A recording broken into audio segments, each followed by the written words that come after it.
देखो यार, मुझे भी पता है, रील्स देख देख कर आप परेशान हो चुके हो, अपने लक्ष्य से भटक चुके हो।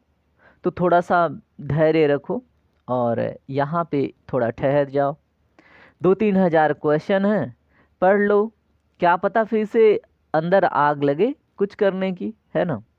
तो आज हम यही करने वाले हैं। आपको ऐसे मोबाइल व्यू में आपको कहीं बैठ के पढ़ने की आवश्यकता नहीं है, चलते हुए बैठ के कहीं पे भी है आप इसे कंप्लीट देख सकते हो और पूरा आप रिवाइज कर सकते हो। 2-3 हज़ार क्वेश्चन हैं, इन्हें हम देख लेंगे, ठीक है।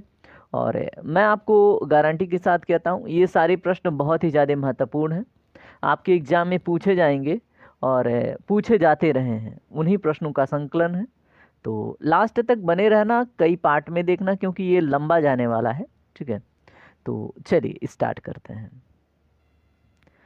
भारत में अगर हम बात करें 500 और 1000 के नोट की नोटबंदी कब हुई, तो दोस्तों 8 नवंबर 2016 को, ठीक है। तो ये तो आपको पता है। अब मैं एक चीज़ और बता दूं, भारत में 3 बार नोटबंदी हो चुकी है और 2023 को लेकर 4 बार हो चुकी है, ठीक है। तो ऐसा भी प्रश्न बने तो आपको याद रखना है, क्योंकि 2023 में दोस्तों आपको पता है सितंबर महीने में 2000 का नोट था, वो भी मतलब बंद कर दिया गया, ठीक है। अब दूसरा देख लीजिए क्या है, पुलवामा हमला, ठीक है। तो 14 फरवरी 2019 को हुआ था और इसीलिए 14 फरवरी को अब ब्लैक डे के रूप में भी सेलिब्रेट किया जाता है। जम्मू कश्मीर में 370 धारा कब हटा, तो 5 अगस्त 2019 को ये हटाया गया था, आपको पता होगा।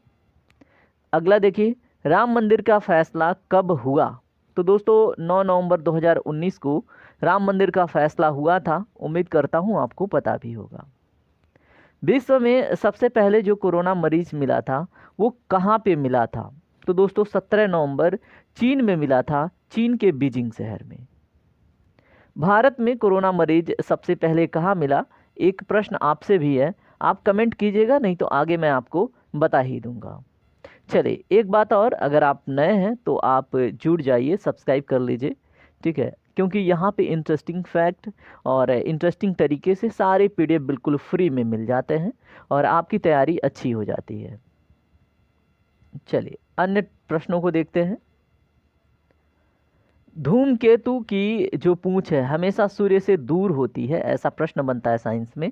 ऐसा क्यों होता है, तो दोस्तों ऐसा अपकेंद्रीय बल के कारण होता है, ठीक है। तो कहीं एग्जाम में अभिकेंद्रीय बल दिखा तो आप कंफ्यूज नहीं होंगे, अपकेंद्रीय बल के कारण ये होता है। किससे होकर गुजरते हुए प्रकाश की गति न्यूनतम होता है, तो दोस्तों जब कांच से गुजरता है प्रकाश तो उसकी गति ना न्यूनतम होता है, ठीक है। तो आपको याद रखना है। पृथ्वी की वायु, पृथ्वी की जो आयु है, एज है, वो ज्ञात की जा सकती है, तो दोस्तों यूरेनियम काल निर्धारण से, ठीक है। एक पद्धति होती है यूरेनियम काल निर्धारण की, उसकी अगर हम उससे गणना करें तो पृथ्वी की आयु ज्ञात की जा सकती है। इसमें जैसे मान लीजिए कोई मिटियोर यानी उल्का पिंड गिरता है तो दोस्तों उसका आयु गणना करके ऐसा कैलकुलेशन निकाला जाता, तो काफ़ी लंबे समय तक का समय काल दे देता है यूरेनियम काल निर्धारण पद्धति, ठीक है। तो आपको याद रखना है। परमाणु की प्रभावी त्रिज्या कितनी होती है, तो दोस्तों 10⁻⁻10 मीटर होती है। भारत में कोरोना मरीज सबसे पहले कहाँ पे मिला था, केरल में। ये प्रश्न मैंने आपसे पूछा था और अब आपको उत्तर मिल चुका है। अब आपको बताना है भारत का राष्ट्रीय चिन्ह, तो जल्दी से कमेंट भी करते रहिए। और देखिए यहाँ पे जिन्होंने सबसे अच्छा कमेंट किया और लास्ट तक बने रहें, तो अगले सेशन में हम उनके नाम को और उनके कंटेंट को दिखाएंगे, ठीक है, कि इनका परफॉर्मेंस बहुत अच्छा रहा। तो भारत का राष्ट्रीय चिन्ह जल्दी से कमेंट कीजिए। आइए बात करते हैं वीजा का जो फुल फॉर्म होता है, अगर आपसे पूछा जाए, देखिए प्रश्नों, ये सारे प्रश्न पूछे जाते हैं, ठीक है, और पूछे भी गए हैं। तो वीजा का फुल फॉर्म होता है visa international service association. Virus का फुल फॉर्म पूछ लिया जाए, कई बार पूछा गया है, ठीक है, तो whittle information resource under seize है। ये वायरस विषाणु वाला नहीं है, पता चले एग्जाम में बैठ के आप कंफ्यूज हो रहे हो, ठीक है। तो आप याद रखेंगे whittle information resource under seize होता है। वाईफाई का फुल फॉर्म अगर आपसे पूछ लिया जाए तो वायरलेस डिफिकल्टी होता है। क्या होता है दोस्तों, वायरलेस फिडेलिटी, मैंने डिफेलिटी बोले, दैट्स माय मिस्टेक। तो आप इग्नोर करेंगे छोटी छोटी त्रुटियां, आप एक्यूरेसी पे ध्यान रखेंगे। क्या है वायरलेस फिडेलिटी? WWE का फुल फॉर्म बहुत सारे एग्जामों में पूछा गया है। तो दोस्तों इसका फुल फॉर्म होता है वर्ल्ड रेसलिंग इंटरटेनमेंट। ठीक है, तो WWE वाले हमारा इंटरटेन करते हैं, तो आपको पता रहना चाहिए। एक्सरे का फुल फॉर्म क्या होता है? तो एक्स रेडिएशन होता है फुल फॉर्म, तो आपको ये भी पता होना चाहिए। WWW का फुल फॉर्म अगर आपसे पूछ लिया जाए तो आपको बताना है, तो इसका फुल फॉर्म होता है वर्ल्ड वाइड वेब, तो ये भी आपको याद रखना है। चलिए अब चलते हैं दूसरे पेज पे। HCL का फुल फॉर्म अगर आपसे पूछा जाए तो हिंदुस्तान कंप्यूटर लिमिटेड इसका फुल फॉर्म होता है, याद रखना है। GPRS का फुल फॉर्म आपसे पूछा जाता है तो इसका फुल फॉर्म होता है जनरल पैकेट रेडियो सर्विस। ठीक है, GST का फुल फॉर्म तो इस बार पुलिस के एग्जाम में पूछा ही गया था, तो इसका फुल फॉर्म होता है goods and services tax. HTC का full form high tech computer होता है। GSM का full form the global system for mobile communication होता है। तो देखिए इस तरह से हमने कितना कम समय में कम से कम 20 क्वेश्चन देख लिए, है ना। अब फीफा का फुल फॉर्म आप कमेंट करेंगे और उम्मीद करूंगा कि सभी लोग कमेंट एक साथ करेंगे। आइए, ATM का फुल फॉर्म कई एग्जामों में पूछा गया है, ऑटोमेटिक टेलर मशीन होता है। SMS का full form short message services होता है। वाईफाई का फुल फॉर्म हमने देख लिया था, वायरलेस फिडेलिटी। पुलिस का full form protection of life in civil establishment होता है। दोस्तों उम्मीद करूंगा ये आपको पता रहा होगा, या तो पहली बार आप देख रहे होंगे। ठीक है, तो protection of life in civil establishment. ठीक है, तो आपको याद रखना है अगर किसी भी डिफेंस सेक्टर की तैयारी करते हैं आप। कंप्यूटर का फुल फॉर्म तो बचपन से ही हमारे टीचर डराते रहे हैं, पूछते रहे हैं, पीटते रहे हैं ना। तो कंप्यूटर का फुल फॉर्म होता है commonly operated machine particularly used for technology education and research. ठीक है, क्या है दोस्तों? कॉमनली ऑपरेटेड, उसके बाद मशीन, उसके बाद क्या है? Particularly used for technology education and research. ठीक है, MMS का फुल फॉर्म आप हमें कमेंट करके बताएंगे, है ना। आपने वैसे बहुत सारे MMS देखे होंगे अगर आप 18 प्लस हैं, वैसे तो 18 डाउन भी बहुत लोगों ने देख लिए होंगे, है ना। तो आप बताएंगे MMS का फुल फॉर्म होता क्या है। देखिए MMS हमेशा निगेटिव ही नहीं होता है, आप निगेटिव वे में नहीं जाएंगे 18 प्लस बोलने का मतलब, है ना। मैंने सिर्फ बताया कि एक मेच्योरिटी की बात है। यहाँ पे देखिए अगर बात आपसे प्रश्न बने किस अम्ल की उपस्थिति हमारे पेट में होती है, तो दोस्तों वो है हाइड्रोक्लोरिक अम्ल। ठीक है, जिसको हम HCl बोलते हैं। उसके बाद शरीर से पसीना सबसे अधिक कब निकलता है, ऐसा अगर आपसे प्रश्न पूछा जाए तो आप जवाब देंगे जब तापक्रम अधिक हो और हवा आर्द्र हो। ठीक है, तो हमारे शरीर से पसीना सबसे अधिक निकलता है। देखिए हवा आर्द्र रहता है तो हमारे पसीने सूखते नहीं हैं। ठीक है, तो हमें महसूस होता है कि पसीने हमारे बहुत अधिक निकल रहे हैं। ठीक है, तो आप याद रखेंगे। एक तत्व को दूसरे तत्व में बदलने के लिए आवश्यक है, तो दोस्तों रासायनिक प्रतिक्रिया होती है एक तत्व का दूसरे तत्व में बदलने के लिए। सूर्य में ऊर्जा का स्रोत क्या है, तो दोस्तों हाइड्रोजन का क्या होता है? नाभिकीय संलयन होता है। ठीक है, तो छोटे परमाणु क्रमांक के हाइड्रोजन तत्व मिलके हीलियम बनाते हैं और ऊर्जा निकलता है ना। तो हाइड्रोजन का संलयन या नाभिकीय संलयन अगर वहाँ पे रहे तो आप उसके साथ जाएंगे। उसके बाद कौन रासायनिक प्रतिक्रियाओं में भाग लेते हैं, तो बाहरी सेल के इलेक्ट्रॉन की संख्या जो होती है वो क्या करते हैं दोस्तों? रासायनिक प्रतिक्रियाओं में भाग लेते हैं। ये चीज़ हमने 11th क्लास में 9th क्लास में पढ़ रखी है ना, जब आपने वैलेंसी पढ़ा होगा, है ना, तो वहाँ पे आपको बताया गया होगा। अब यहाँ पे प्रश्न बन रहा है प्रकाश वर्ष है, तो प्रकाश वर्ष दोस्तों क्या है कमेंट करेंगे, नहीं तो अगले पेज पे मैं आपको रिप्लाई कर दूंगा। आइए, वायुमंडल की निम्नतम परत कहलाती है, तो दोस्तों उसको हम क्षोभ मंडल कहते हैं। ठीक है, और जो सबसे ऊपरी परत है वायुमंडल की उसको हम बहिर्मंडल कहते हैं। ठीक है, तो इतना इन्फॉर्मेशन तो आपको पता ही होगा। अब बात करें मायोपिया से क्या तात्पर्य है? तो दोस्तों निकट दृष्टि दोष की जिनको प्रॉब्लम होती है उस बीमारी को मायोपिया कहते हैं। नाइट्रोजन यौगीकरण के लिए कौन सी फसल सहायक है? तो दोस्तों बीन्स की जो फसल होती है दाल वाली, वो नाइट्रोजन यौगीकरण के लिए सहायक है। पानी के अंदर ध्वनि सुनने का जो यंत्र है उसको मतलब क्या कहलाता है वो? तो दोस्तों यहाँ पे देखिए हाइड्रोजन का संलयन, ये मतलब आंसर गलत है। पानी के अंदर ध्वनि सुनने का जो यंत्र है उसको हम हाइड्रोफोन कहते हैं, ठीक है। तो यहाँ पे जो आंसर लिखा गया है वो मिस्टेक है, तो मैं आपको गलत चीज़ नहीं पढ़ाऊँगा, ठीक है। आपको चीज़ें मैं सही करके पढ़ाऊँगा, ठीक है। तो उसको हम बोलते हैं हाइड्रोफोन। अंतरिक्ष यात्री को सूर्य से दूर आकाश की जो रंग है वो कैसा दिखता है? दोस्तों अंतरिक्ष यात्री को सूर्य से दूर जो आकाश का रंग है वो काला दिखाई देता है। प्रकाशवर्ष है, तो दोस्तों प्रकाशवर्ष दूरी का मात्रक है। अब मैंने आपको बता दिया। आइए अन्य प्रश्नों को देखते हैं। मानव शरीर में ऊर्जा की उत्पत्ति होती है। तो दोस्तों ऊतकों में जो हमारे टिश्यूज होते हैं उनमें ऑक्सीजन जब मतलब ऑक्सीजन पहुंचाकर क्या करता है, मानव शरीर में ऊर्जा की उत्पत्ति करता है, ठीक है। ऑक्सीजन जाता है हमारी कोशिकाओं में, है ना, हमारे ऊतकों में, तो भाई ऊर्जा हमें महसूस होती है। केपलर का नियम किससे संबंधित है? तो ग्रहों की गति से संबंधित है। शरीर के तापमान को कौन नियंत्रित करता है? तो दोस्तों हाइपोथैलेमस ग्रंथि है, ठीक है। अब यहाँ पे मैं आपको कुछ इंटरेस्टिंग बात बताऊंगा। जैसे कहते हैं ना प्यार मोहब्बत फीलिंग्स या फिर दुख दर्द, ये सारी चीज़ें दिल की बातें नहीं हैं दोस्तों, ये सारी बातें हाइपोथैलेमस की हैं। तो अब से आप याद रखेंगे, ठीक है। जो भी फीलिंग्स वगैरह होता है ना उसके लिए जो हार्मोन्स रिलीज करने का काम करता है वो हाइपोथैलेमस ही है, ठीक है।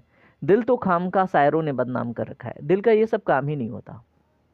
उसके बाद अगर हम बात करें वेल्डिंग करने में किस गैस के मिश्रण का प्रयोग किया जाता है? तो दोस्तों यहाँ पे ऑक्सीजन और जो एसिटिलीन गैस होता है उसका प्रयोग किया जाता है किसमें? वेल्डिंग करने में। उम्मीद करूँगा ये प्रश्न आपने कई बार देखा होगा और ये बहुत ही महत्वपूर्ण प्रश्न है, ठीक है। जल्दी से एक बार अपना अटेंडेंस लगा लीजिए, आप लोग अपना अपना नाम कमेंट में लिख दीजिए जिससे मुझे पता चले कि कौन कौन से महानुभाव इसको देख रहे हैं, कहाँ कहाँ से हैं। अपने नाम के साथ अपना एड्रेस लिखिएगा, ठीक है। अगर आप चाहते हैं हमारे व्हाट्सएप ग्रुप से जुड़ना तो आप अपना कॉन्टैक्ट भी दे सकते हैं, मैं आपको व्हाट्सएप ग्रुप में जोड़ दूंगा। नहीं तो व्हाट्सएप ग्रुप का हमारा लिंक आपको मिल जाएगा कमेंट सेक्शन में, ठीक है। तो आप वहाँ से व्हाट्सएप ग्रुप ज्वाइन कर लेना PDF के लिए, ठीक है। टेलीग्राम ग्रुप भी है जिसके लिए मैंने बहुत सारे लेक्चरों में लिंक दे रखा है, वहाँ से आप GS फोकस का पार्ट बन सकते हैं। कृत्रिम सुगंधित पदार्थ बनाने में किसका प्रयोग किया जाता है? तो मेरे दोस्त यहाँ पे एथिल एसीटेट का प्रयोग किया जाता है, ठीक है। जो भी आप सुगंधित पदार्थ जैसे देखे होंगे ना, अगरबत्ती वगैरह बनाया जाता है तो उसमें बड़ा सुगंध आता है ना, तो एथिल एसीटेट का प्रयोग किया जाता है, याद रखिएगा। सबसे हल्का गैस क्या है? तो आप कमेंट करके जल्दी से आंसर कीजिए, उम्मीद करूँगा सबको पता होगा। आइए अन्य प्रश्नों को देखते हैं। मानव शरीर में ऊर्जा की उत्पत्ति, ये तो हमने देख लिया, ये चलिए ये वाला हमने देख लिया है, ये पेज रिपीट हो गया है, ठीक है। ये पेज कई बार रिपीट हो गया। चलिए आते हैं यहाँ पे। उष्मा का सबसे कम उष्मारोधी है दोस्तों एल्यूमिनियम, ठीक है। तो उष्मा का सबसे कम उष्मारोधी एल्यूमिनियम होता है, आप याद रखेंगे। मलेरिया होता है तो दोस्तों मादा जो एनाफिलीज मच्छर काटती हैं उनके द्वारा, तो मादा एनाफिलीज मच्छर के द्वारा मलेरिया रोग फैलता है। आपको एक चीज़ इंटरेस्टिंग बात बताता हूँ, अगर आपको ना पता हो, बाकी जिन्हें पता है धैर्य रखें अपने छोटे भाइयों के लिए। तो दोस्तों होता क्या है, जैसे एक आपने सुना होगा कि औरतें खून चूस लेती हैं, ठीक है। That's a bad thing, bad language. लेकिन मैं आपको एक बात बताऊं, जो मच्छरों में फीमेल्स होती हैं ना, तो वो फीमेल्स ही खून चूसने का कार्य करती हैं, ठीक है। तो अब से आप याद रखेंगे, ठीक है, जो आपको मच्छर काटती है वो फीमेल होती है, ठीक है। शरीर का वजन अधिकतम होता है दोस्तों कब? ध्रुवों पर। ऐसा क्यों? थोड़ा भाई लॉजिकल क्वेश्चन है, ध्रुवों पर हमारा शरीर का वजन अधिक क्यों होता है? तो अधिक होने के पीछे का कारण यही है, ध्रुवों की ओर जब हम बढ़ते हैं तो ग्रेविटी बढ़ती है, ठीक है। तो ध्रुव पर ग्रेविटी का प्रभाव अधिक होता है, तो ग्रेविटी जाहिर सी बात है हमारे वेट के साथ ऐड होती है ना, तो वेट में ग्रेविटी भी जुड़ा होता है, तो उसी की वजह से, है ना। तो ग्रेविटी बढ़ती है तो हमारा वेट अधिक हो जाता है। जैसे मान लीजिए चंद्रमा पे आप जाते हैं तो चंद्रमा की ग्रेविटी पृथ्वी की ग्रेविटी से 1/6 है। तो अगर आप यहाँ पे 60 किलो के हैं तो चंद्रमा पे कितने हो जाते हैं, 10 किलो के हो जाते हैं। तो यही सिंपल फंडा है। अब तो आप क्लियर होंगे ना कि ध्रुव पर ग्रेविटी अधिक होती है, इसलिए शरीर का वजन वहाँ पे अधिकतम होता है। अब ऐसा नहीं है, द्रव्यमान नहीं बढ़ता है, सिर्फ भार बढ़ता है। किस मिट्टी में सिलिका एवं आयरन की मात्रा अधिक होती है? तो दोस्तों लाल मिट्टी में सिलिका और आयरन की जो मात्रा है अधिकतम होती है। और ये ज़्यादातर ना, जैसे मान लीजिए कहीं पे ज्वालामुखी फटा तो जो पहले लावा आता है ना, लावा जमता है, तो उसमें दोस्तों क्या होता है, उसको हम इग्नियस रॉक कहते हैं। जब जम जाता है तो वो जब टूटता है, जो मिट्टी बनती है, तो वो रेड कलर की मिट्टी होती है और उसमें आयरन की अधिकता होती है, ठीक है। और वो वायुमंडल से क्रिया करके रेडिश ब्राउन कलर कर लेता है अपने, मतलब मिट्टी जो है वो रेडिश ब्राउन हो जाता है। तो इसलिए आप डिटेल भी जान लिए तो आपको क्लियर होना चाहिए, ठीक है, कि लाल मिट्टी है तो उसमें सिलिका और आयरन की मात्रा अधिकतम होगी। देखिए थोड़ा सा मैं डिटेल डिस्कस करके चल रहा हूँ कि आएँ दाएँ बाएँ के भी क्वेश्चन आपसे बन जाएं और आपको भी थोड़ा मज़ा आए कि आपने सिर्फ वन लीनियर नहीं सीखा, डिटेल में भी सीखा, है ना। अगर मज़ा आए तो आप वो हार्ट वाली इमोजी है ना, जो खामखा शायरों के द्वारा बदनाम की गई है, वो वाला कमेंट कीजिएगा, ठीक है। अगर आपको ज़्यादा पसंद आए तो 5 हर्ट कीजिएगा, अगर बहुत ज़्यादा पसंद आए तो 10 हर्ट कीजिएगा, अगर आपको नाम मात्र का पसंद आए तो 1 हर्ट कीजिएगा, ठीक है। तो अब देखते हैं आपको कितना पसंद आया है सेशन। यहाँ पे देखें, उड़ते वायुयान की ऊंचाई मापने के लिए प्रयुक्त तो होता है, तो दोस्तों अल्टीमीटर का प्रयोग करते हैं, ठीक है।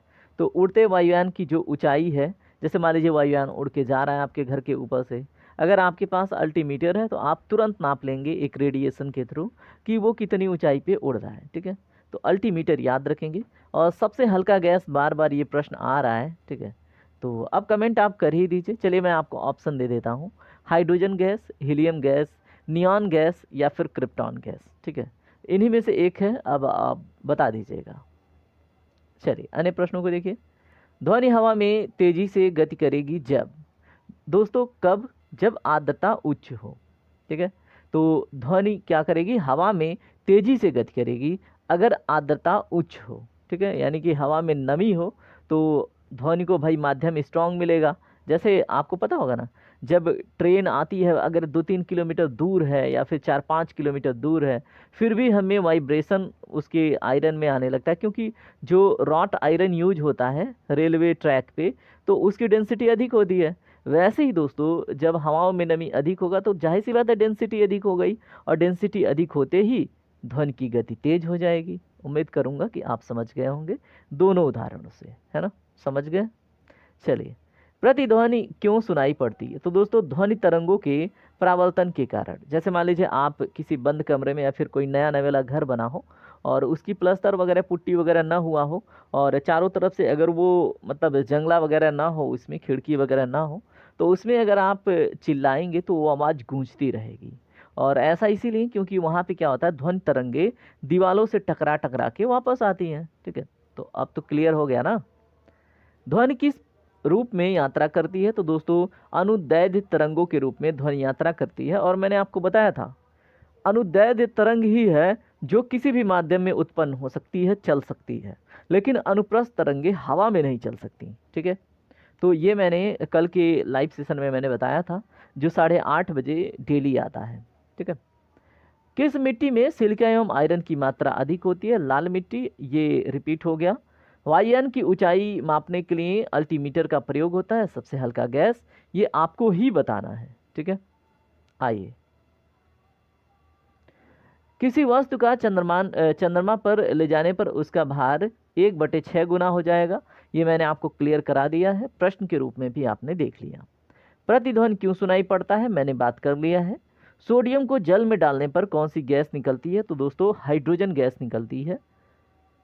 मुक्त अवस्था में गिरते हुए एक पिंड द्वारा तय की गई दूरी समानुपाती होती है किसके? दोस्तों पिंड की मात्रा के, ठीक है। तो मुक्त अवस्था में गिरते हुए एक पिंड द्वारा तय की गई दूरी समानुपाती होती है पिंड की मात्रा के। तालाबों और कृत्रिम जलाशयों में मत्स्य प्रजनन प्रक्रिया कहलाती है। दोस्तों तालाबों और कृत्रिम जलाशयों में जो मत्स्य प्रजनन प्रक्रिया है उसको पीसी कल्चर कहते हैं। क्या कहते हैं? PC culture. ताप मापने की एसआई यूनिट क्या है? तो आप बताएंगे क्या सेल्सियस है या फिर केल्विन है? ठीक है, तो आप बताइएगा।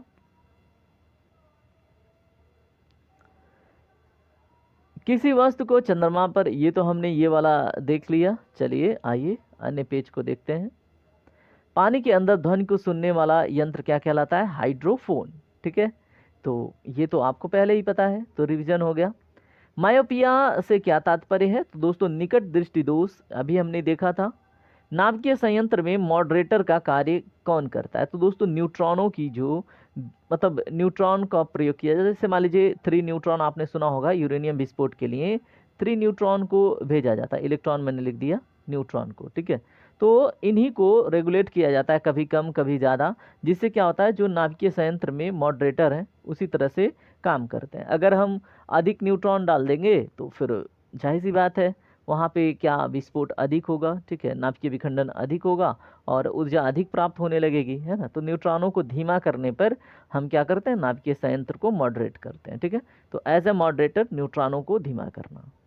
उम्मीद करूंगा कि सारी चीज़ें क्लियर हो रही होंगी कि आपको बाद में इन फ्यूचर कभी दिक्कत ना हो।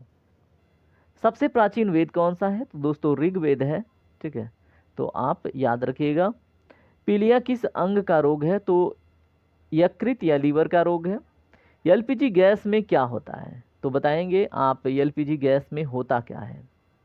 आइए देखते हैं अन्य प्रश्नों को। अमृतसर शहर की स्थापना किसने की? तो गुरु रामदास जी ने की थी। क्लोरोफिल का खनिज घटक क्या है? तो दोस्तों मैग्नीशियम है। प्रथम पंचवर्षीय योजना का प्रारंभ हुआ 1951 में। गदर पार्टी का स्थापना आपसे पूछा जाए तो लाला हरदयाल जी ने करा था। सिख इतिहास में लंगर प्रथा किसने शुरू की? तो गुरु अंगद देव ने की थी। और कौन सा रक्त समूह सर्वदाता कहलाता है? ये तो आपको पता है ना। तो अगर आपने मूवी देखा हो, मैं अगर बताऊं तो दंगल नहीं, एक मूवी आई थी सलमान खान की। ठीक है, तो उसमें ओ निगेटिव करके एक ब्लड ग्रुप होता है या फिर ओ हो, तो ये जो ब्लड ग्रुप होता है तो दोस्तों ये सर्वदाता वाले हैं, और जो ए बी होता है ये सर्वग्राही होता है। ठीक है, तो इतना याद रख लेंगे आप। आइए, किसने सर्वप्रथम अशोक के अभिलेख को पढ़ा? तो दोस्तों उनका नाम है जेम्स प्रिंसेप। उत्तरी ध्रुव में भारत के अनुसंधान केंद्र का नाम क्या है? तो दोस्तों उत्तरी ध्रुव में जो भारत का अनुसंधान केंद्र है, रिसर्च सेंटर है, उसको हिमाद्री के नाम से जानते हैं। मादा एनफलीज मच्छर के काटने से कौन सा रोग होता है? तो दोस्तों मलेरिया होता है। किस बोधि किस बौद्ध भिक्षु के प्रभाव में अशोक ने बौद्ध धर्म ग्रहण किया? तो दोस्तों उपगुप्त थे। ठीक है, और जो उनके भतीजे लगते थे, तो आपने सुना होगा उपगुप्त का नाम। किसने राजधानी दिल्ली से दौलताबाद स्थानांतरित किया? दोस्तों मोहम्मद तुगलक। ठीक है, और इनके बारे में कुछ कवि कहते हैं कि लोगों को मोहम्मद तुगलक से और मोहम्मद तुगलक को लोगों से छुटकारा मिला। ठीक है, ऐसी लाइन आपने पढ़ी होगी अगर आपने मेडाइवल हिस्ट्री पढ़ी है। तो चलिए एक बार फिर से बताइए, अपना नाम लिखिए कमेंट में और कहाँ से हैं आप। ठीक है, तो हमें भी मौका मिलेगा आपसे कांटेक्ट करने का कि हम जान पाएँ कि आप लोग कहाँ कहाँ से इस सेशन को एंजॉय कर रहे हैं। ठीक है, तो सभी लोग बताएंगे।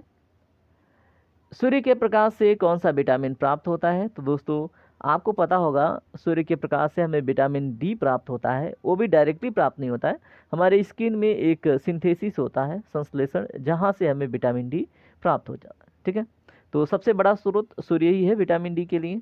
और विटामिन डी की कमी से दोस्तों रिकेटस नामक रोग होता है, वो भी आप याद रखेंगे। किसने सर्वप्रथम, ये सारे प्रश्न हमने देख लिया है। ठीक है, तो इस पेज को हम करते हैं क्विट, आते हैं पेज नंबर 14 पे। हड़प्पा के निवासी किस धातु से परिचित नहीं थे? तो दोस्तों अब हम सिंधु घाटी सभ्यता से रिलेटेड कुछ महत्वपूर्ण प्रश्नों को देखेंगे। देखिए हम इसमें साइंस, पॉलिटी, इकोनॉमिक्स, ज्योग्राफी, अंतर्राष्ट्रीय, उत्तर प्रदेश, सभी स्तर के प्रश्नों को देख रहे हैं। ठीक है, जो कि आपके एग्जाम में सहायक होंगे। तो आपसे प्रश्न बने, हड़प्पा के निवासी किस धातु से परिचित नहीं थे? तो दोस्तों लोहे से परिचित नहीं थे। लोहा का परिचय दोस्तों उत्तर वैदिक काल में होता है। ठीक है, मैंने आप लोग को बता रखा है, एक उत्तर प्रदेश में जिला है एटा, और वहाँ पे एक स्थान है अतरंजी खेड़ा। ठीक है, तो वहाँ पे लोहे का सर्वप्रथम साक्ष्य मिलता है। और फिर वहाँ से क्या होता है, ऐसा मतलब कैलकुलेशन है, ऐसी चीज़ें हैं कि फिर लोगों के लिए कृषि बहुत आसान हो जाता है। ठीक है, तो चीज़ें आपको याद रखनी है। हड़प्पा की सभ्यता में मोहर किससे बनी थी? तो दोस्तों मैक्सिमम मोहरें सेलखड़ी से बनी हुई थी। ठीक है। सिंधु घाटी सभ्यता की प्रमुख फसल कौन सी थी? तो जौ और गेहूं जो है सिंधु घाटी सभ्यता की प्रमुख फसल थी। ठीक है। तो दोस्तों शायद आप लोगों ने खाया हो जौ का सत्तू। ठीक है, बड़ा टेस्टी होता है, उसमें नमक और फिर खटाई वगैरह डाल के बनता है। ठीक है, तो शायद आप लोगों ने खाया हो, क्योंकि मेरे क्षेत्र में यानी उत्तर प्रदेश के गोरखपुर क्षेत्र में मतलब एक समय में बड़ा अच्छा खाद्य पदार्थ था हमारे, जब दादा परदादा थे। ठीक है, अभी तो इसका प्रचलन थोड़ा ख़त्म सा हो गया है ना। अभी तो सत्तू रेडीमेड आप लोग को मिल जाता है, पाउच खरीद के लाइए, उसको घोलिए पी जाइए, या फिर जैसे भी उसका यूज कीजिए, लिट्टी बनाइए, जो भी कीजिए, है ना। तो आइए बात करते हैं अन्य प्रश्नों पे। सिंधु घाटी की सभ्यता किस युग में थी? तो दोस्तों आद्य ऐतिहासिक युग में। अब आद्य ऐतिहासिक युग का क्या तात्पर्य है? देखिए, इतिहास को 3 पार्ट में बांटा गया था। ठीक है, एक तो हो गया आद्य ऐतिहासिक युग, एक हो गया ऐतिहासिक युग, और एक था प्राग ऐतिहासिक युग। ठीक है, तो दोस्तों प्राग ऐतिहासिक युग उसको हम कहते हैं जिसमें हमें कोई लिखित साक्ष्य नहीं मिलता है। ठीक है, और हमें क्या मिलता है? पुरातात्विक साक्ष्य मिलता है, तो उसको हम प्राग ऐतिहासिक काल कह देते हैं। अब बात आती है आद्य ऐतिहासिक काल। तो दोस्तों आद्य ऐतिहासिक काल में हमें लिखावट तो मिलती है और पुरातात्विक साक्ष्य भी मिलते हैं, लेकिन हम उन पुरातात्विक साक्ष्यों को जो मतलब लिखे रूप में मिलते हैं, ठीक है, जो लिखावट में मिलते हैं, उन्हें अभी तक पढ़ नहीं पाए। ठीक है, तो ऐसे युग को हम क्या बोल देते हैं? ऐसे युग को हम आद्य ऐतिहासिक युग बोल देते हैं। ठीक है, तो दोस्तों ये प्रश्न बड़े एग्जामों में पूछा जाता है, तो आप ध्यान से समझ लेंगे। अब ऐतिहासिक युग क्या है? तो जिस युग में लिखित और पुरातात्विक साक्ष्य दोनों प्राप्त हों, और जो लिखित ग्रंथ हों या फिर लिपियां हों, उन्हें बड़ी आसानी से पढ़ा जा सके। ठीक है, तो जैसे मान लीजिए अशोक का जो मतलब स्तंभ था, उसको जेम्स प्रिंसेप ने पढ़ लिया, है ना। तो ऐसे युग को हम ऐतिहासिक युग कह देते हैं। तो आप बताएंगे, अगर देखिए अगर आपको इंटरेस्टिंग लगता है तो सेशन को लाइक करने में कंजूसी मत कीजिएगा। ठीक है, वो हमारे लिए प्रेरणा होता है। हड़प्पा वासियों ने सर्वप्रथम किस धातु का प्रयोग किया? तो तांबे का प्रयोग किया था। हड़प्पा का प्रमुख नगर कालीबंगन किस राज्य में है? तो दोस्तों ये आप कमेंट करें, चलिए मैं बता देता हूँ, राजस्थान में। ठीक है, आइए अन्य प्रश्नों को देखते हैं। क्या हमने कोई पेज क्विट किया? नहीं, वो रिपीटेड पेज था। भारत में चांदी की उपलब्धता का साक्ष्य कहाँ से मिलता है? तो दोस्तों हड़प्पा की संस्कृति में हमें चांदी का साक्ष्य मिल जाता है। ठीक है, एक जानवर है दोस्तों, शेर। शेर का साक्ष्य नहीं मिलता है, आप ये भी याद रखेंगे। ठीक है, बाकी सांड का मिलता है, सांड का मिलता है, हाथी का मिलता है, बकरी का मिलता है, घोड़े का मिलता है। ठीक है, तो ये सारी चीज़ें मैंने डिटेल में पढ़ा रखी हैं। तो आप वहाँ से जाके एक इंडस वैली सिविलाइजेशन करके एक लेक्चर रिकॉर्ड किया है, तो उसमें पूरा मैंने इंडस वैली सिविलाइजेशन यानी कि सिंधु घाटी सभ्यता कंप्लीट करा रखी है। और उसको करने के बाद आपसे कोई भी प्रश्न नहीं छूटता, तो उसे भी आप देख लीजिएगा। ठीक है, हड़प्पा की सभ्यता में मुहर किससे बनी थी? हमने देख लिया है। सैंधव स्थलों में प्राप्त मुहरों पर किस पशु का प्रकीर्णन सर्वाधिक है? तो दोस्तों बैल। ठीक है, वो भी ये सिंपल बैल नहीं था, उसके पास केवल एक सींग था। ठीक है, जिसको हम वर्तमान में यूनिकॉर्न के नाम से जानते हैं। ठीक है, जैसे आपने यूनिकॉर्न कंपनियों को जब देखा होगा तो वहाँ पे एक सिंबल रहता है, और उस सिंबल पे आप देखे होंगे कि एक जानवर रहता है जिसके पास मात्र एक सींग होता है। ठीक है, तो उसको बैल बोल दिया गया है, लेकिन वो एक्चुअल में कोई कुछ और ही है। और अगर हम बात करें, आपने मोहनजोदड़ो मूवी देखा हो, तो उसमें भी जो एक्टर बना है, जैसे ऋतिक रोशन है शायद एक्टर, तो उनके सपने में बार बार वो जानवर आता है, तो उसी की बात हो रही है। अब देखिए मैंने इतने तरीकों से बता दिया है, आप कभी भूलेंगे नहीं। ठीक है, किस स्थान से नृत्य मुद्रा वाली स्त्री की कांस्य की मूर्ति प्राप्त हुई है? तो दोस्तों यहाँ पे आद्य ऐतिहासिक युग लिखा हुआ है, लेकिन मैं आपको इसका राइट आंसर बता रहा हूँ। देखिए थोड़ा सा कहीं कहीं मिस है, तो मैं आपको करेक्ट करा के चल रहा हूँ। ठीक है, तो ये मिली है हड़प्पा से। ठीक है, तो आप याद रखेंगे हड़प्पा जो लोकेशन है सर्वप्रथम खोजा गया था सिंधु घाटी सभ्यता में, और इसीलिए इसको प्रारूप स्थली भी बोलते हैं सिंधु घाटी सभ्यता का। ठीक है, और खोज किसने करी थी? दयाराम साहनी जी ने। तो ये सारे फैक्ट आपके एग्जाम के लिए बहुत महत्वपूर्ण हो जाते हैं। हड़प्पा वासियों ने सर्वप्रथम किस धातु का प्रयोग किया? तो दोस्तों तांबे का। हड़प्पा का प्रमुख नगर कालीबंगा राजस्थान में है। ठीक है, आइए बात करते हैं अन्य प्रश्नों पे। हड़प्पा के किस नगर को सिंध का बाग कहा जाता है? तो दोस्तों मोहनजोदड़ो को। ठीक है, क्योंकि मोहनजोदड़ो में सबसे अधिक जनसंख्या निवास करती थी। मोहनजोदड़ो में पुष्टलाइट प्रजातियां पाई जाती थी। मोहनजोदड़ो में दोस्तों सबसे बड़ा स्नानागार, सबसे बड़ा अन्नागार पाया गया है। तो ये सारी चीज़ें यहाँ की विशेषता हैं। तो इसको सिंधु का बाग भी कहते हैं, मृतकों का टीला भी कहते हैं, प्रेतों का टीला भी कहते हैं। ठीक है, तो ये सारी उपाधियाँ मोहनजोदड़ो को ही प्राप्त हैं। तो मोहनजोदड़ो में भाई ये सारी चीज़ें हैं। तो आप एग्जाम में प्रश्न बने तो आप बताइएगा। हड़प्पा में जल प्रबंधन का पता किस स्थान से चलता है? तो दोस्तों धौलावीरा से। ठीक है, तो हड़प्पा में जल प्रबंधन का पता हमें धौलावीरा से पता चलता है। ठीक है, सबसे बेटर जो जल निकासी प्रणाली थी या फिर जल प्रबंधन व्यवस्था था वो धौलावीरा का था। एक प्रश्न और भी बन जाता है कि सबसे बेकार प्रणाली कहाँ की थी? तो दोस्तों बनवाली की थी। ठीक है, तो सबसे बेकार प्रणाली जो जल निकासी का था या फिर वाटर मैनेजमेंट का, वो बनवाली का था, जो वर्तमान में आपको कहाँ पे हरियाणा में देखने को मिलता है। लेकिन वो सभ्यता की बात हो रही है। ठीक है, अभी तो बहुत तरक्की हो गई है। संदर्भ स्थलों से प्राप्त मोहरों पर किस पशु का प्रकीर्णन सर्वाधिक है? बैल का है। सिंधु सभ्यता के लोग मिट्टी के बर्तनों पर किस रंग का प्रयोग करते थे? तो ज़्यादातर दोस्तों लाल रंग का प्रयोग करते थे। सिंधु सभ्यता की मुद्रा पर किस देवता का चित्र अंकित था? तो दोस्तों आद्य शिव का। ठीक है, अब ये आद्य शिव क्या है? तो दोस्तों सिंधु घाटी सभ्यता का जब चैप्टर आप पढ़ते हैं तो आपने देखा होगा कि चैप्टर के फ्रंट पे ही एक मतलब बुढ़ा इंसान बैठा हुआ है और जिसने मुकुट धारण किया है, जिसमें सींग है और थोड़ा सा उसका मूर्ति टूटा भी हुआ है। ठीक है, और उसके एक साइड में हाथी और भैंसे हैं और एक साइड में बाघ और आपको हिरण देखने को मिलते हैं। ठीक है, तो वहाँ से सॉरी गैंडा, और देखिए वहाँ पे प्रकीर्णन में क्या क्या है? हाथी है, भैंसे हैं, हिरण है, बाघ है और साथ में गैंडा भी है। ठीक है, तो उसके आसपास चित्रण किया गया है इन सब का। तो आप उसी को आद्य शिव का उपाधि दे दिया गया है। तो आप याद रखेंगे। और पशुपतिनाथ का मुहर कहाँ से मिलता है? ऐसा भी प्रश्न बने तो सिंधु घाटी सभ्यता में मोहनजोदड़ो से। चलिए, इतने प्रश्नों को जान लिया आपने, मुस्कुराइए आप। हड़प्पा की सभ्यता का स्थल रोपड़ किस नदी पर स्थित है? आप कमेंट करके बताएंगे। ठीक है, नहीं तो धीरे धीरे सारा आंसर आपको मिलता ही रहेगा। सिंधु सभ्यता के लोग सबसे अधिक किस देवता में विश्वास रखते थे? दोस्तों मातृशक्ति में विश्वास रखते थे। हड़प्पा की सभ्यता का स्थल रोपड़ किस नदी पर है? तो दोस्तों देखिए आपको आंसर मिल गया, सतलज नदी पर स्थित है।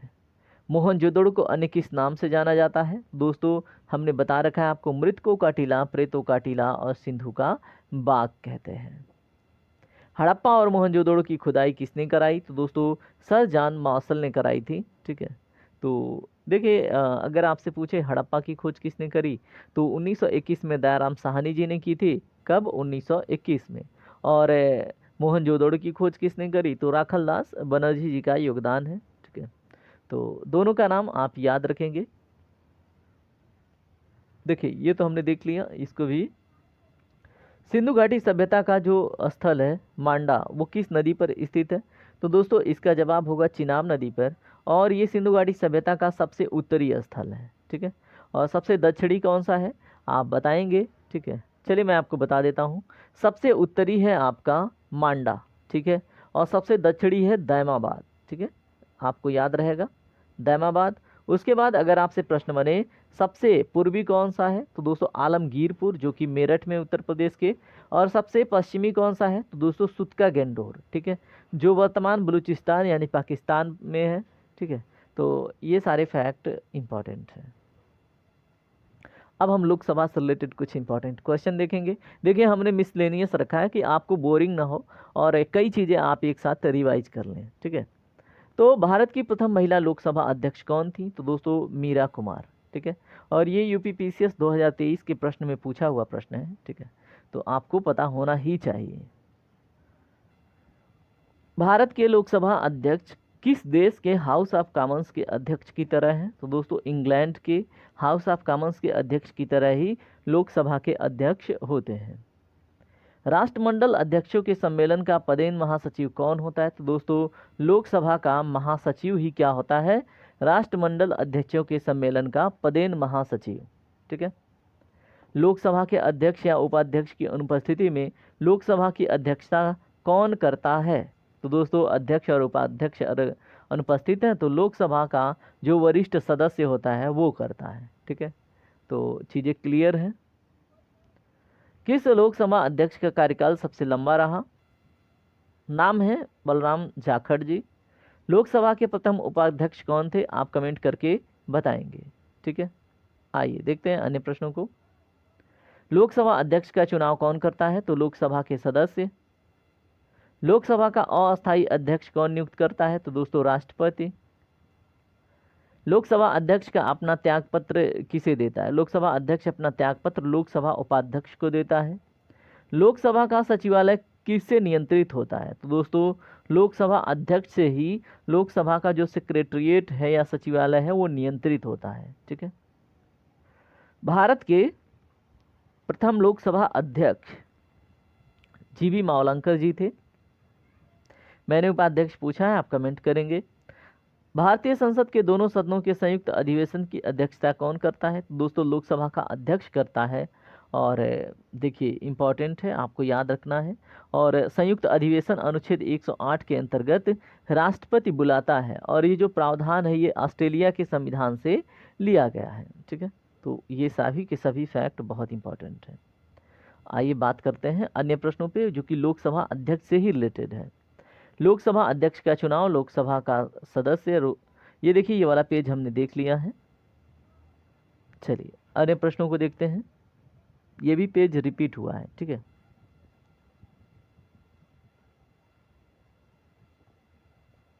देखिए दोनों सदनों का संयुक्त अधिवेशन, लोकसभा अध्यक्ष, ये तो हमने देख लिया।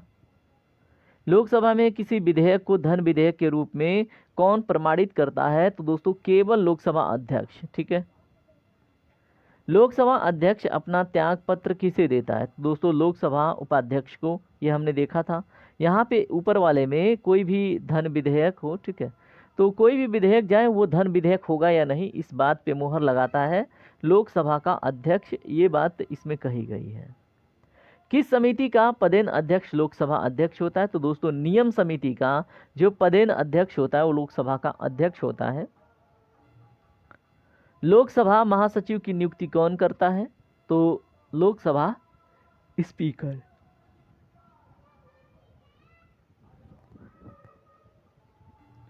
किस स्पीकर के खिलाफ अविश्वास प्रस्ताव लाया गया था? आप कमेंट करके जवाब देंगे, नहीं तो आगे आपको मिल जाएगा जवाब, ठीक है। लोकसभा का जनक किसे माना जाता है? तो जीवी मावलंकर जी को। लोकसभा के प्रथम उपाध्यक्ष, देखिए मैंने आपसे प्रश्न पूछा था, अब आपको जवाब मिल गया, ठीक है। तो ये हैं अनंत शयनम अयंगर जी, ठीक है। तो ये अयंगर, इनको वैसे आपने शॉर्ट में पढ़ा होगा, तो इनका पूरा नाम है अनंत शयनम अयंगर जी, ठीक है। तो लोकसभा के प्रथम उपाध्यक्ष हैं। लोकसभा अध्यक्ष अपना त्यागपत्र किसे देता है? तो दोस्तों लोकसभा उपाध्यक्ष को। किस समिति का पदेन अध्यक्ष लोकसभा अध्यक्ष होता है? तो नियम समिति। लोकसभा महासचिव की नियुक्ति कौन करता है? लोकसभा स्पीकर। भारत की प्रथम महिला लोकसभा अध्यक्ष कौन है? ये मैंने आपसे पूछ रखा है, पहले बता रखा है, कमेंट करके आप जवाब देंगे। स्वतंत्र भारत के प्रथम वित्त मंत्री कौन थे? तो डॉक्टर जॉन मथाई थे। स्वतंत्र भारत के प्रथम प्रतिरक्षा मंत्री कौन थे? सरदार पटेल थे। जवाहरलाल नेहरू के बाद भारत के प्रधानमंत्री कौन बने? गुलजारी लाल नंदा। संसदीय शासन प्रणाली में वास्तविक कार्यपालिका की शक्ति किसके पास होती है? प्रधानमंत्री के पास। सबसे कम आयु में प्रधानमंत्री कौन बने? राजीव गांधी। लोकसभा में बहुमत दल का नेता कौन होता है? तो दोस्तों वही होता है जिसके पास 10% वैलिड वोट प्राप्त होते हैं, ठीक है, पूरे टोटल वोट का लोकसभा में। चलिए अन्य प्रश्नों को देखते हैं, उसके पहले पानी पी लेते हैं। चलिए देखते हैं अपने अन्य प्रश्नों को। किस प्रधानमंत्री की नियुक्ति के समय वे किसी भी सदन के सदस्य नहीं थे? तो दोस्तों एच.डी. देवगौड़ा जी एक ऐसे प्रधानमंत्री थे जिनकी नियुक्ति समय वो किसी भी सदन के सदस्य नहीं थे। ठीक है। कौन से प्रधानमंत्री एक भी दिन संसद नहीं गए? तो दोस्तों चौधरी चरण सिंह। यथार्थ कार्यपालिका की समस्त सत्ता किसमें निहित होती है? तो दोस्तों मंत्री परिषद में। संसदीय शासन प्रणाली में वास्तविक कार्यपालिका की शक्ति प्रधानमंत्री के पास होता है, राष्ट्रपति केवल नाम मात्र के होते हैं। संघीय मंत्री परिषद के मंत्री किसके प्रति उत्तरदायी होते हैं? तो दोस्तों लोकसभा के। ठीक है, याद रखेंगे व्यक्तिगत रूप से वो राष्ट्रपति के होते हैं, लेकिन अगर उन्हें कलेक्टिवली देखें, सामूहिक रूप से देखें, तो जो संघीय मंत्री परिषद के मंत्री होते हैं वो लोकसभा के क्या होते हैं? उत्तरदायी होते हैं। ठीक है, उत्तरदायी। मंत्रिमंडल का गठन कौन करता है? आप कमेंट करेंगे बड़े ही आराम से।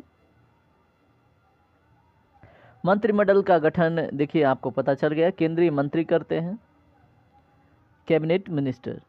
संविधान के किस अनुच्छेद में मंत्रिपरिषद की नियुक्ति व पदच्युति यानी कि जो सस्पेंशन है या निलंबन है उसका प्रावधान है? तो दोस्तों अनुच्छेद 75 में। ठीक है, तो संविधान के किस अनुच्छेद में मंत्रिपरिषद की नियुक्ति और पदच्युति है? तो दोस्तों इसका प्रावधान अनुच्छेद 75 में है।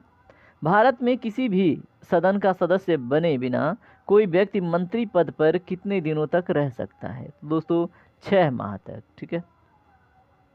मंत्रिपरिषद के सदस्यों की गोपनीयता की शपथ कौन दिलाता है? तो राष्ट्रपति। स्वतंत्र भारत के प्रथम कानून मंत्री डॉक्टर B.R. अम्बेडकर थे। भारत के मंत्रिपरिषद में अधिकतम सदस्य कहाँ से लिए जाते हैं? ठीक है, तो आपको बताना है। प्रधानमंत्री को पद एवं गोपनीयता की शपथ केंद्रीय मंत्री दिलाते हैं, आपको पता होगा। भारत के प्रथम प्रधानमंत्री पंडित जवाहरलाल नेहरू थे। किस प्रधानमंत्री ने एक बार अपने पद से हटने के बाद दोबारा पद संभाला था? दोस्तों इंदिरा गांधी हैं। भारतीय संविधान के अनुसार तथ्यात्मक संप्रभुता किसमें निहित है? दोस्तों तथ्यात्मक संप्रभुता केवल प्रधानमंत्री में निहित है। ठीक है, वैसे तो संप्रभुता किसमें निहित है? जनता में। ठीक है। संसदीय शासन प्रणाली सर्वप्रथम किस देश में लागू हुई? ब्रिटेन में। प्रधानमंत्री बनने के लिए न्यूनतम आयु कितनी होनी चाहिए? आप कमेंट करके बताइए।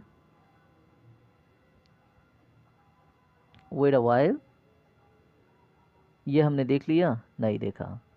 प्रधानमंत्री बनने के लिए न्यूनतम आयु तो आपको पता चल गया, 25 वर्ष के अगर आप हैं और तब आप सक्षम हैं प्रधानमंत्री बनने के लिए। ठीक है। राज्यपाल बनने के लिए कितना चाहिए? आप कमेंट करके जरूर बताइएगा। कौन से प्रधानमंत्री सबसे अधिक समय तक प्रधानमंत्री रहे? दोस्तों पंडित जवाहरलाल नेहरू का कार्यकाल सबसे अधिक रहा। प्रधानमंत्री पद से त्याग पत्र देने वाले पहले प्रधानमंत्री मोरारजी देसाई जी थे। भारतीय संविधान के अनुसार तथ्यात्मक संप्रभुता प्रधानमंत्री में होता है। संसदीय शासन प्रणाली सर्वप्रथम ब्रिटेन में लागू हुआ। प्रधानमंत्री का कार्यकाल कितना होता है? जब तक लोकसभा भंग न हो या फिर सामान्यतः 5 वर्ष। भारत के उपराष्ट्रपति से संबंधित महत्वपूर्ण फैक्ट जान लीजिए। उपराष्ट्रपति को पद व गोपनीयता की शपथ कौन दिलाता है? राष्ट्रपति दिलाते हैं। भारत के उपराष्ट्रपति का चुनाव कौन करता है? दोस्तों संसद के दोनों सदन।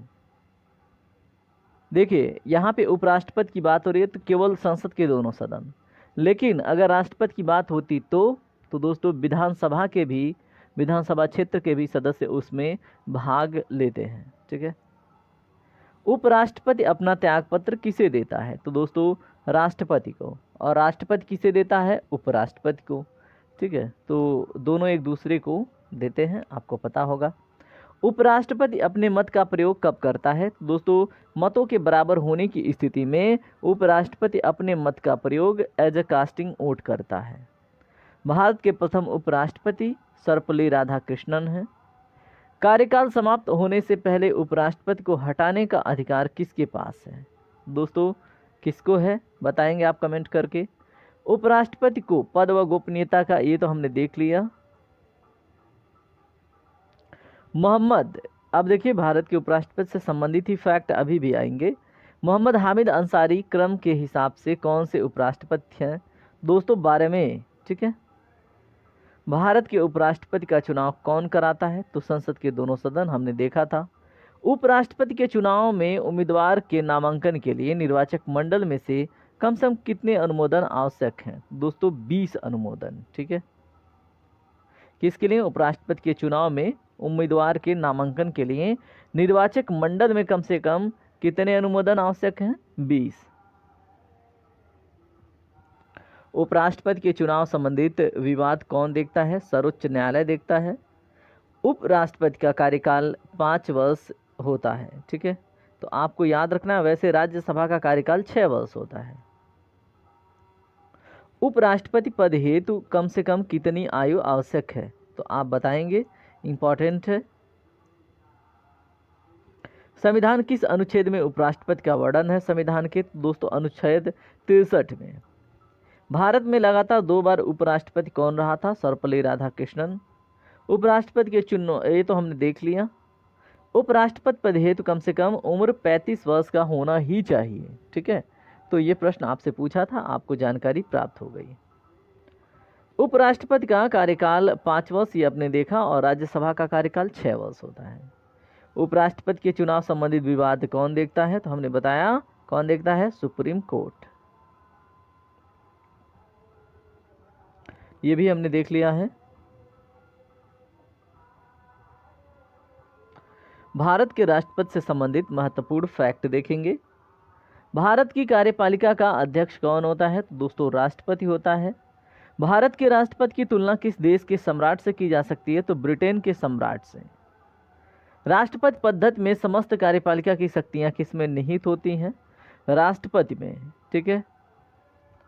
भारतीय संविधान के अनुसार भारत का प्रथम नागरिक कौन है? राष्ट्रपति हैं। भारत को तीनों सेनाओं का सर्वोच्च सेनापति किसे कहते हैं? तो राष्ट्रपति को। भारत के राष्ट्रपति पद के लिए उम्मीदवार की न्यूनतम आयु क्या है? आप कमेंट करके बताइए। भारत के राष्ट्रपति में अगर बात करें, उनके पद के लिए उम्मीदवार की न्यूनतम आयु तो 35 साल राष्ट्रपति उपराष्ट्रपति दोनों के लिए है। भारत के राष्ट्रपति की तुलना किस देश के सम्राट से की जा सकती है? तो ब्रिटेन के सम्राट से की जा सकती है। राष्ट्रपति पद्धति में समस्त कार्यपालिका की शक्तियां राष्ट्रपति में निहित होती हैं। भारतीय संविधान के अनुसार भारत का प्रथम नागरिक राष्ट्रपति होता है।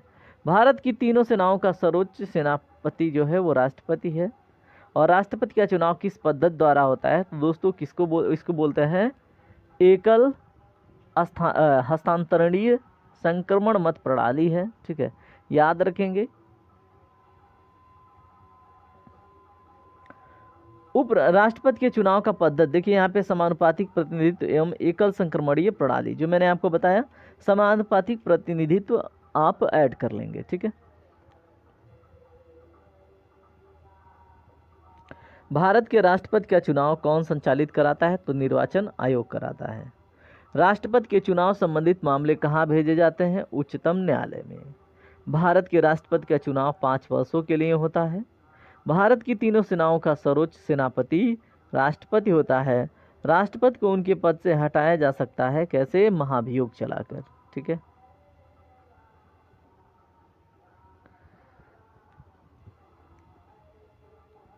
राष्ट्रपति का चुनाव किस पद्धति से होता है? समानुपातिक प्रतिनिधित्व एवं एकल संक्रमणीय प्रणाली से। भारत के राष्ट्रपति का चुनाव कौन संचालित करता है? निर्वाचन आयोग। राष्ट्रपति पर महाभियोग किस आधार पर चलाया जा सकता है? संविधान के अतिक्रमण पर। ठीक है। भारत के राष्ट्रपति को पद एवं गोपनीयता की शपथ भारत के मुख्य न्यायाधीश दिलाते हैं। राष्ट्रपति को उनके पद से हटाया जा सकता है, कैसे? संसद द्वारा महाभियोग चलाकर। भारत की तीनों सेनाओं का सर्वोच्च सेनापति कौन होता है? राष्ट्रपति होता है। राष्ट्रपति के त्यागपत्र की सूचना उपराष्ट्रपति किसे देता है? लोकसभा अध्यक्ष को। ठीक है। तो राष्ट्रपति के त्यागपत्र की सूचना उपराष्ट्रपति किसे देता है? लोकसभा अध्यक्ष को। स्वतंत्र भारत के प्रथम राष्ट्रपति किस राज्य के थे? तो दोस्तों ये हैं बिहार के, और नाम क्या है? डॉक्टर राजेंद्र प्रसाद। संविधान के किस अनुच्छेद के अंतर्गत राष्ट्रपति मुख्य न्यायाधीश के समक्ष शपथ ग्रहण करता है? तो दोस्तों अनुच्छेद 60 के अंतर्गत क्या होता है? राष्ट्रपति मुख्य न्यायाधीश के समक्ष शपथ ग्रहण करते हैं।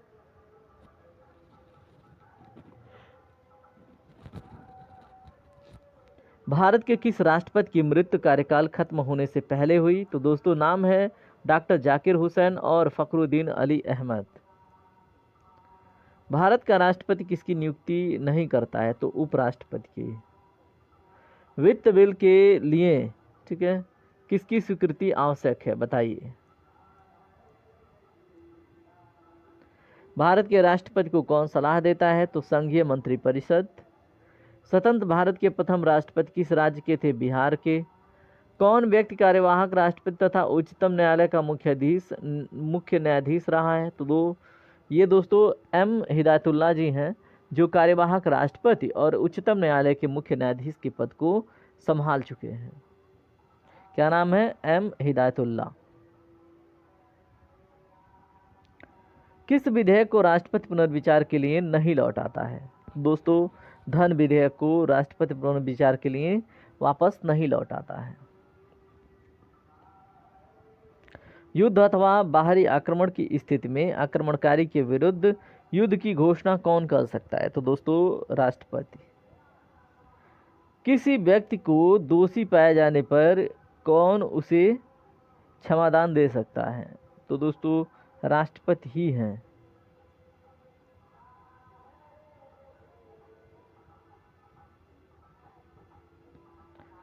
भारत के राष्ट्रपति ने किस मामले में वीटो शक्ति का प्रयोग किया था? तो दोस्तों भारतीय डाकघर अधिनियम में भारत के राष्ट्रपति ने वीटो नियम का प्रयोग किया था।